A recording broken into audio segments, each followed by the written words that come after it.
મારું નામ ભાવનાબેન નવીનભાઈ પરમાર છે અને હું વોર્ડ નંબર 2 ની કુકમાધામની સભ્ય છું. નંબર 2 માં આજે રૂડા ફાઉન્ડેશન, એગ્રોસેલ અને પંચાયતના સહયોગથી સહભાગીદારીથી કાર્યક્રમ યોજવામાં આવ્યો હતો અને પ્લાસ્ટિક જેમ બને એમ ઓછું ઉપયોગમાં લે એવી રીતના સમજ્યું અને ભીનો કચરો અને સૂકો કચરો પણ અલગ અલગ રાખે. અમારા અહીંયા ગામડામાં તો આમ તો અમે ગાયને એઠવાડને લીજી હોય છે તો અમે પીવડાવી દઈએ અહીંયા, એટલે ભીનો કચરો અમારો નથી અને પ્લાસ્ટિકની થેલી અને સૂકો કચરો બે ટ્રેક્ટરમાં અલગ અલગ નાખીને એવી રીતના બધું સમજાવીએ. અપીલ કરશું જેમ એમ આપણું ગામ સ્વચ્છ રહે અને ગામ સ્વચ્છ રહેશે તો આપણું સ્વાસ્થ્ય પણ સરસ રહેશે અને જેમ બને એમ સરસ ગામ સ્વચ્છ રહે એવી આશા રાખીએ છીએ. મારું નામ અપેક્ષાબેન પટેલ છે અને હું RUDA foundation regional and development agency જમ્મુની સંસ્થા છે, અત્યારે હાલે ભુજમાં કામ કરી છે.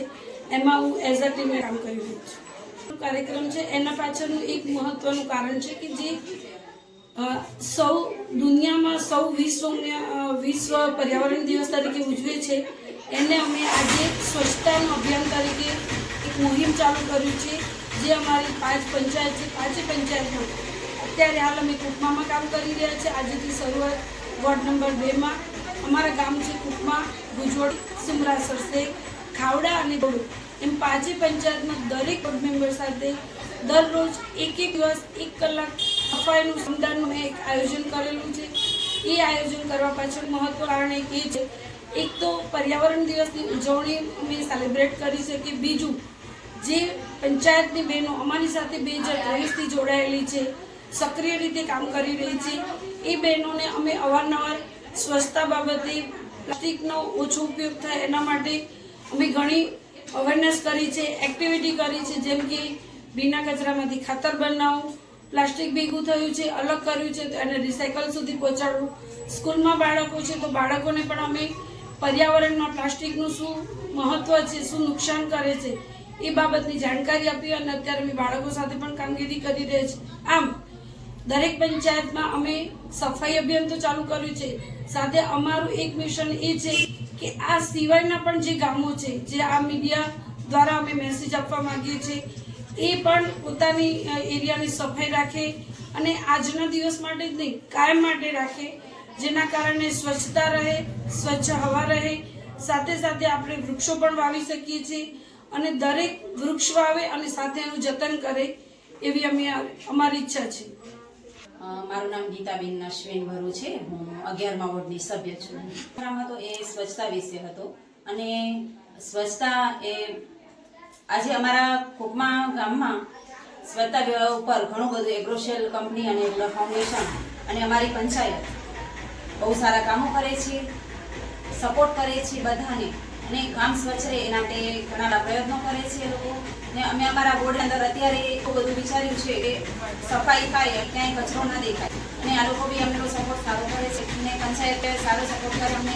ગામમાં ટ્રેક્ટરો આવે છે રેગ્યુલર અને બધી સફાઈઓ પણ વ્યવસ્થિત અમારા શેરીના બહેનોને સમજાવ્યું છે કે કેવી રીતે કરવાની, તો એવી રીતે જે લોકો કરે છે અને હજી પણ એ બધું રેગ્યુલર જળવાઈ રહે એના માટે થોડીક અમને જરૂર છે તો અમે એનો પ્રયત્નો.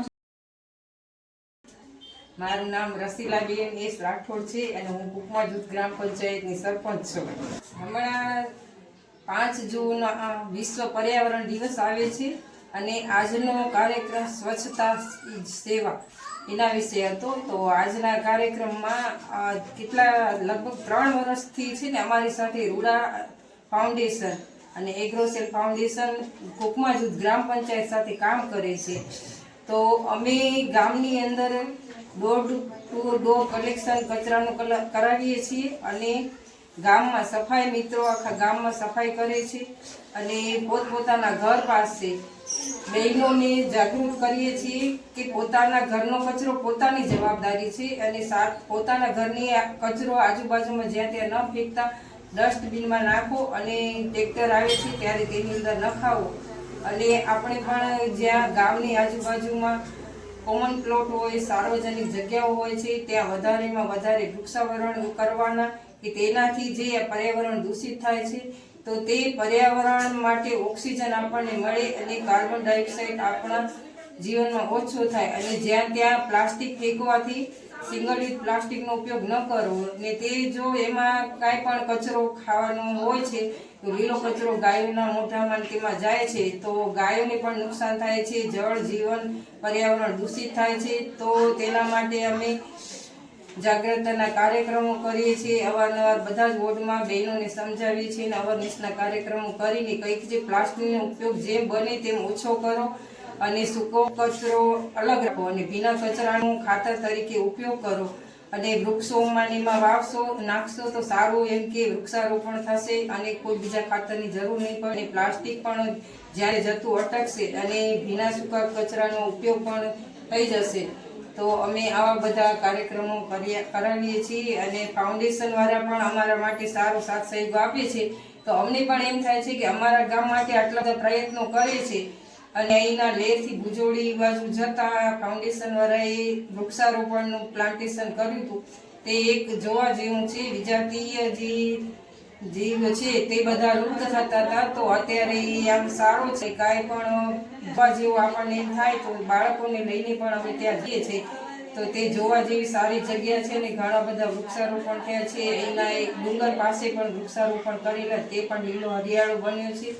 અને અમારા તળાવ પાસે પણ લોકોનો સાથ સહયોગ માગ્યો છે અને કીધું છે કે અમને જેમ બને તેમ ત્યાં વધારેમાં વધારે વૃક્ષો વાવી દો અને જે પણ ઔષધિ તરીકે ઉપયોગમાં આવે અને આગળ જતા મોટા વૃક્ષો તરીકે વિકાસ પામે તો હરતા ફરતા લોકોને પણ ઠંડક મળે, ઓક્સિજન મળે અને ગામ સ્વચ્છ અને સુંદર બની રહે તે માટે અમે પ્રયાસો કરીએ છીએ અને તેમનો પણ આ સહકાર મળે છે. જેમ બને તેમ અમે પણ આવા વધારે કાર્યક્રમો કરીએ અને બહેનોને જાગૃત કરીએ ગામની પ્રજાને. તો ગામનો સાથ મળશે તો જ આ કાર્યક્રમો બધા સફળ થશે અને ગામ સ્વચ્છ રહેશે.